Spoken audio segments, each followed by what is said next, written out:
Nervous சிஸ்டத்தை பற்றி பார்த்துக்கிட்டு இருக்கோம். இன்றைக்கி நம்ம பார்க்க போகிறது ஸ்பைனல் கார்டு. சென்ட்ரல் நர்வஸ் சிஸ்டத்தோட ஒரு பகுதியான தண்டுவடத்தை ஸ்பைனல் கார்டை பற்றி பார்க்க போகிறோம்.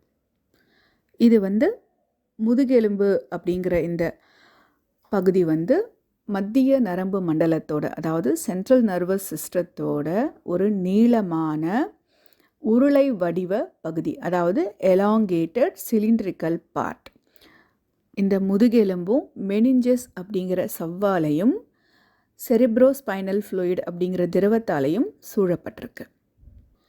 மூளை தண்டு அப்படின்னு சொல்லக்கூடிய அந்த பிரெயின் ஸ்டெம்மோட இறுதி பகுதியான மெடுல்லா ஆப்லாங்கேட்டாவோட ஆரம்பித்து நம்மளுடைய இடுப்பு பகுதியில் முதல் லம்பார் அப்படின்ற சொல்லக்கூடிய அந்த எலும்பு பகுதி வரை, இடுப்பு எலும்பு பகுதி வரை நீண்டிருக்கு. சுமார் 45 சென்டிமீட்டர் நீளத்தை கொண்டதாக அமைஞ்சிருக்கு. இடுப்பு முதுகெலும்புக்கு கீழே காடா ஈக்வினா அப்படிங்கிற பகுதியாக அமைஞ்சிருக்கு. இது என்ன அப்படின்னு பார்த்தீங்கன்னா, முதுகெலும்பு நரம்புகளுடைய தொகுப்பு தான் இந்த காடா ஈக்வினா அப்படிங்கிற பகுதி. இந்த பகுதி தான் மூளைக்கும் உடலோட மற்ற பகுதிகளுக்கும் இடையிலான இணைப்பாக அமைஞ்சிருக்கு. இந்த ஸ்பைனல் நர்வ்ஸோட தொகுப்பு தான் உங்களுக்கு முதுகெலும்புக்கும் உடலோட குறிப்பிட்ட பகுதிகளுக்கும் இடையிலான பாதைகளாக அமைஞ்சிருக்கு. இங்கே 31 ஜோடி முதுகெலும்பு நரம்புகள் அமைந்திருக்கிறது. இவை எங்கேருந்து ஆரம்பிக்குது அப்படின்னு நீங்கள் பார்த்தீங்கன்னா, இந்த முதுகெலும்புகளுக்கு நடுவில் இன்டர்வெர்டெப்ரல் ஃபோரமினா அப்படிங்கிற பகுதியில் இருந்து ஆரம்பிக்கிறதால நமக்கு பார்க்கும்போது பார்வைக்கு முதுகெலும்பு விரிந்ததா அதே மாதிரி பிரிக்கப்பட்டதா நமக்கு தெரியுது, ஒரு தோற்றம் இருக்குது. அடுத்ததாக இந்த ஸ்பைனல் கார்டுக்கு உள்ள என்ன அமைஞ்சிருக்கு அப்படிங்கிறத பார்க்கலாம். ஸ்பைனல் கார்டு அனாட்டமியை பார்க்கலாம், ஒரு கிராஸ் செக்ஷன். இதை நீங்கள் பார்க்கும் பொழுது ஒரு குறுக்கு வெட்டு தோற்றத்தில் ஹெச் மாதிரியான ஒரு ஷேப் தெரியும். இது கிரே மேட்டர் அப்படின்னு சொல்லக்கூடிய அந்த பகுதி மையத்தில் இருக்குது. இதை சுற்றி ஒயிட் மேட்டர் அப்படிங்கிற பகுதியும், இதை சப்போர்ட் பண்ணக்கூடிய நியூராக்லியா அப்படிங்கிற அந்த செல்களின் தொகுப்புமே அமைஞ்சிருக்கு. எப்படி மூளை லேயர்ஸால் சூழப்பட்டிருக்கோ அதே மாதிரியான லேயர்ஸ் தான் ஸ்பைனல் கார்ட்லேயுமே அமைஞ்சிருக்கு.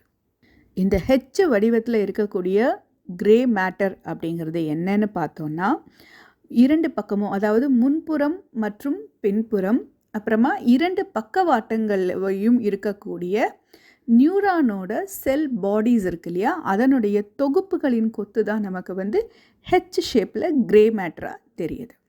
அடுத்ததாக அதை சுற்றி அமைஞ்சிருக்கக்கூடிய அந்த ஒயிட் மேட்டர் அப்படிங்கிறது ஒழுங்கான முறையில் அமைக்கப்பட்டிருக்கு. அது என்னென்ன அப்படின்னு பார்க்கும் பொழுது, முன்புறத்தில் ஆன்டீரியர் ஒயிட் காலம், அதாவது வெள்ளை நெடுவரிசை, போஸ்டீரியர் ஒயிட் காலம் பின்பகுதியில் இருக்கக்கூடிய அந்த ஒயிட் வரிசை, அப்புறமா உங்களுக்கு இரு பகுதிகளிலும் இருக்கக்கூடிய வெள்ளை வரிசை அப்படிங்கிற மாதிரியான அந்த செல்களோட அமைப்பு அமைஞ்சிருக்கு. அத்தனை வரிசைகள்லையும் பொதுவாக உங்களுக்கு இந்த ஆக்சான்களோட தொகுப்பு அமைஞ்சிருக்கு.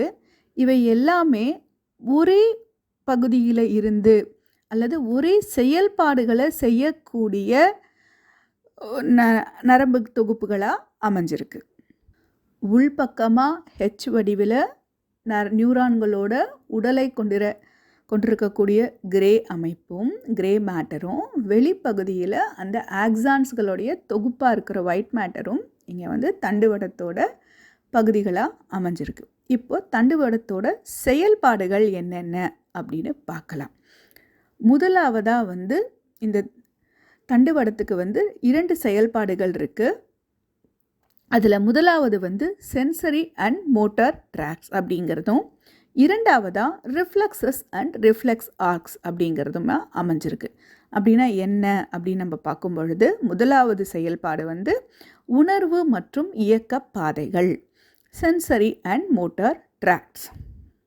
நம்ம என்ன பார்த்தோம், உடம்போட மற்ற பகுதிகளில் இருந்து வரக்கூடிய அந்த சென்சரி இம்பல்சஸ், நர்வ் இம்பல்சஸ்ன்னு சொன்னோம் இல்லையா, அந்த இம்பல்சஸை ரிசீவ் பண்ணக்கூடிய சென்சரி ரிசெப்டார்ஸ் அப்படின்னு சொல்லுவாங்க. அந்த பகுதிகள் ஸ்பைனல் கார்டில் இருந்து, அதாவது உடலோட வேறு பகுதிகளில் இருந்து வரக்கூடிய அந்த தகவல்களை ரிசீவ் பண்ணிக்கக்கூடிய அந்த சென்சரி ரிசப்டார்ஸ் மூலமாக மூளைக்கு கடத்தக்கூடிய செயல்களும், அடுத்ததாக motor output from the brain, அதாவது மூளையில் இருந்து நமக்கு இயக்கத்துக்கான செயல்பாடு வெளியீடு அப்படிங்கிறதும் அங்கேருந்து வரக்கூடிய அந்த தகவல் உடலோட மற்ற பகுதிகளுக்கும் செல்லக்கூடிய செயல் இந்த இடத்துல நடக்குது. முக்கியமான செயல்பாடு.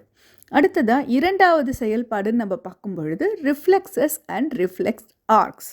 அப்படின்னா என்னென்னா அனிச்சை செயல்கள் மற்றும் இயக்க வளைவுகள். அனிச்சை செயல்னா என்ன? இப்போ நம்ம யாரோ ஒருத்தர் நம்மளை அடிக்க வராங்க, ஏதோ ஒரு விஷயத்தை நம்ம பார்க்குறோம், ஒரு மின்னலே வருதுன்னா கூட டக்குன்னு கண்ணை முடிக்கிறோம். ஒரு நெருப்பை தொட போகும்பொழுது தொடாமல் டக்குன்னு அந்த உணர்வில் எடுத்துடுறோம் இல்லையா? இதெல்லாம் நம்ம உடல் நம்மளுடைய கான்ஷியஸ் ஸ்டேஜில் நடக்காது, தன்னிச்சையாக நடக்கக்கூடிய செயல்பாடுகள். இந்த செயல்களுமே இந்த ஸ்பைனல் கார்டோட முக்கிய செயல்பாடாக அமைஞ்சிருக்கு. அதாவது அனிச்சை அப்படிங்கிறது, ஒரு ரிஃப்ளெக்ஸ் அப்படிங்கிறது என்னன்னா a fast involuntary unplanned sequence of actions that occurs in response to a particular stimulus. அப்படின்னா என்னன்னு சொல்லும் பொழுது, ஒரு குறிப்பிட்ட தூண்டுதலுக்கு பதிலளிக்கும் விதமாக நிகழக்கூடிய தன்னிச்சையற்ற திட்டமிடப்படாத செயல்களோட வரிசை. இத்தனை குழப்பத்துக்கு சிம்பிளாக சொல்கிறேன். நம்மளுக்கு கண்ணு குத்த வர்றாங்க, இல்லை ஏதோ ஒரு ஆபத்து இருக்குன்னா டக்குன்னு கண்ணை மூடுறோம்ல, அது எப்படி மூடுறோம்? இது நம்ம பிளான் பண்ணியாக பண்ணுறோம். இந்த செகண்டில் நம்ம கண்ணை மூடணும், இந்த செகண்டில் நெருப்பை பார்த்ததும் கையெடுக்கணும் அப்படின்லாம் நம்ம நினைக்கிறோமா? இல்லை, அது தன்னால் நடக்கக்கூடிய ஒரு செயல்பாடு. இதைத்தான் இவங்க ரிஃப்ளெக்ஸஸ் அப்படின்னு சொல்கிறாங்க. இதைத்தான் இவங்க ரிஃப்ளெக்ஸஸ் ஆர் இன்பார்ன், அனிச்சையாக நிகழக்கூடிய சில செயல்பாடுகள் அப்படின்னு சொல்கிறாங்க. இயல்பாக நடக்கக்கூடியது அப்படின்னும் நம்ம எடுத்துக்கலாம். அதாவது நம்ம கையை எடுக்கிறது, கண்ணை மூடுறது, இந்த மாதிரி விஷயங்கள்.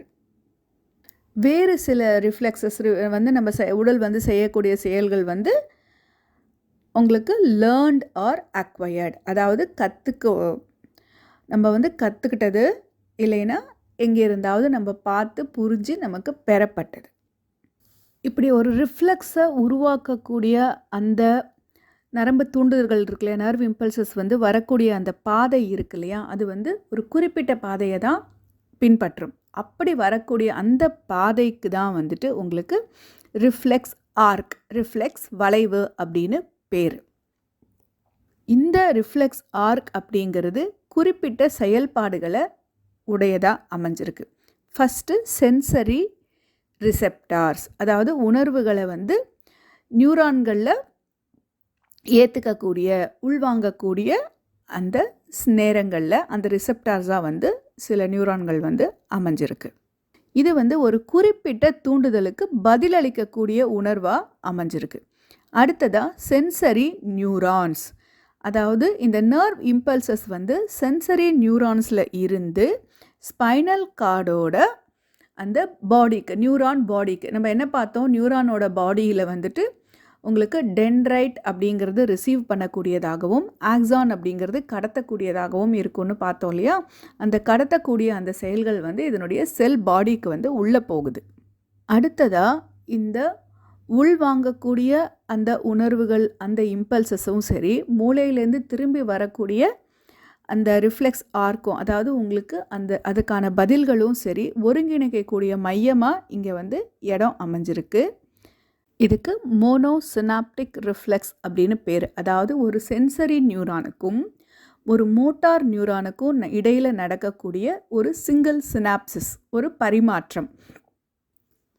அடுத்ததாக உங்களுக்கு பாலிசினாப்டிக் ரிஃப்ளெக்ஸ் அப்படின்னு ஒன்று இருக்குது. அது என்ன அப்படின்னு பார்த்தீங்கன்னா, ஒன்று அல்லது அதற்கு மேற்பட்ட நியூரான்களை இணைக்கக்கூடிய செயல்களை செய்யுது. இங்கே இன்டர் நியூரான்ஸ் அப்படின்னு சொல்லக்கூடிய அந்த நியூரான்களை கொண்டிருக்கு. அடுத்ததாக மோட்டார் நியூரான்கள். இதனுடைய வேலை என்ன அப்படின்னா, இங்கே மூளையிலிருந்து உங்களுக்கு தகவல் வந்துருச்சு ஸ்பைனல் கார்டுக்கு. ஸ்பைனல் கார்டில் இருந்து அந்த உடலோட குறிப்பிட்ட பகுதிக்கு அந்த தகவலை கடத்தக்கூடிய அந்த நியூரான் தான் மோட்டார் நியூரான். அடுத்ததாக ரிஃப்ளெக்ஸ், பிரதிபலிப்பு அப்படிங்கிற விஷயம். இது என்ன அப்படின்னா, உங்களுக்கு ஒரு மசிலுக்கோ அல்லது கிளாண்டுக்கோ இந்த மோட்டார் நியூரான்ஸில் இருந்து உங்களுக்கு அந்த சென்சஸ், இம்பல்சஸ் வந்து உள்ளே போகும் பொழுது அதுக்கு பதிலளிக்கக்கூடிய பகுதியாக இருக்கக்கூடிய இடத்துல நடக்கக்கூடிய விளைவு தான் இந்த ரிஃப்ளெக்ஸ் அப்படிங்கிற ஒரு செயல். இப்போ வந்து கண்ணை மூடணும், இல்லை நெருப்பில் கை எடுக்கக்கூடாது, கையை திருப்பி எடுத்துடணும், அந்த மாதிரியான ஒரு கமாண்டுக்கு ஒரு பதில் இருக்கு இல்லையா, அந்த செயல் தான் வந்து ரிஃப்ளெக்ஸ் அப்படின்னு அழைக்கப்படுகிறது. இந்த முதுகுத்தண்டு, ஸ்பைனல் கார்ட் அப்படிங்கிறது சென்ட்ரல் நர்வஸ் சிஸ்டத்தோட ஒரு பகுதி. இதுவுமே மூளையை போல் இதுக்குமே 3 லேயர்ஸால் அமைஞ்சிருக்கு. இதனுடைய முக்கியமான பணி அப்படின்னு நம்ம பார்க்கும் பொழுது உடலோட பல்வேறு பகுதிகளிலிருந்து வரக்கூடிய அந்த சென்சரி இன்ஃபர்மேஷன்ஸை மூளைக்கு கடத்துறதும், மூளையிலேருந்து வரக்கூடிய அந்த ரிசல்ட்டை, ஒரு கமாண்டை, ஒரு ரிஃப்ளெக்ஸை உடலோட மற்ற பகுதிகளுக்கு கடத்தக்கூடிய செயலும் நடக்குது. அது எந்த பகுதி மூலமாக நடக்குது அப்படின்னா, ஸ்பைனல் நர்வ்ஸ் அப்படிங்கிற அந்த நரம்பு கூட்டங்களின் மூலமாக நடக்குது. இந்த ஸ்பைனல் கார்டு வந்து உங்களுக்கு பிரெயின் ஸ்டெம்மோட இறுதி பகுதியான மெடுல்லா ஆப்லாங்கேட்டாவில் தொடங்கி இடுப்பு எலும்பு பகுதி வரைக்குமே நீண்டதாக அமைஞ்சிருக்கு. இதை குறுக்கு வெட்டு தோற்றமாக நம்ம பார்க்கும் பொழுது உள்பகுதியில் ஹெச் ஷேப்பில் அப்படி நம்ம பார்க்கும் பொழுது முன்ன பின்ன இரு பக்கங்களும் இணைந்த செல் பாடிஸோட கிரே மேட்டரும் அதை சுற்றி அந்த ஆக்சான்ஸோட ஒயிட் மேட்டரும் இணைஞ்சதாக அமைஞ்சிருக்கு. இதன் பகுதிகள் மூலமாக உங்களுக்கு வந்துட்டு உடலோட பல்வேறு பகுதியிலிருந்து வரக்கூடிய அந்த சென்சரி இன்ஃபர்மேஷன்ஸ் வந்து ஸ்பைனல் கார்டு மூலமாக கடத்தப்பட்டு பிரெயின் ஸ்டெம் வழியாக மூளையோட அதற்கு உண்டான பகுதிகளுக்கு வந்து கடத்தப்படுகிறது. அங்கே ப்ராசஸ் நடந்த பிறகு அங்கேருந்து வரக்கூடிய அந்த மோட்டார் ரிஃப்ளெக்ஸை வந்து உங்களுக்கு அதே பிரெயின் ஸ்டெம் மூலமாக ஸ்பைனல் கார்டுக்கு வந்து அங்கே இருந்து உடலுக்கு ஒரு குறிப்பிட்ட பகுதிக்கான மோட்டார் நியூரான்கள் மூலமாக அந்த பர்டிகுலர் பகுதிக்கு வந்து கடத்தப்படுது. இங்கே வந்துட்டு சென்சரி தகவல்களும் மோட்டார் தகவல்களும் அந்த சென்சரி அண்ட் மோட்டார் ட்ராக்ட்ஸ் மூலமாகவும், இந்த அனிச்சை செயல்கள் அப்படின்னு சொல்லக்கூடியதும் அதற்கான விளைவுகளுமான ரிஃப்ளெக்ஸஸ் அண்ட் ரிஃப்ளெக்ஸ் ஆர்க்ஸ் இது ரெண்டுமே ஸ்பைனல் கார்டோட முக்கியமான செயல்பாடுகளாக அமைஞ்சிருக்கு. இப்போது நமக்கு புரிஞ்சிருக்கோம் இல்லையா, ஒருத்தருக்கு முதுகில் அடிபட்டுருச்சு, முதுகு தண்டில் அடிபட்டுருச்சுன்னா அவருடைய வாழ்க்கை ஏன் மாறுது அப்படின்னு. ஏன்னா நம்மளுடைய அனைத்து செயல்பாடுகளுக்குமே ஒரு முக்கியமான தகவலை கடத்தக்கூடிய ஒரு பகுதியாக, ஒரு மையமாக வந்து நம்மளுடைய முதுகு தான் இருக்குது, முதுகு தண்டு தான் இருக்குது.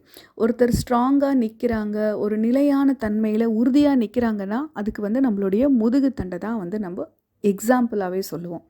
முதுகு வளைஞ்சு போச்சா, முதுகு உடஞ்சி போச்சா அப்படின்னு தான் கேட்போம். ஏன் அப்படின்னா இப்போ நமக்கு தெரிஞ்சிருக்கும், அந்த முதுகு நேராக இல்லைன்னா, அங்கே செயல்பாடுகள் சரியாக நடக்கலை அப்படின்னா நம்மளால் பார்க்குறத உணர முடியாது. என்ன பார்க்குறோம் அப்படிங்கிறது நம்மளுடைய மூளை வந்து ப்ராசஸ் பண்ணாது. ஏன்னா தகவல் பரிமாற்றம் அங்கே கட்டாயிடுது, அங்கே வந்து தடைப்பட்டுருது.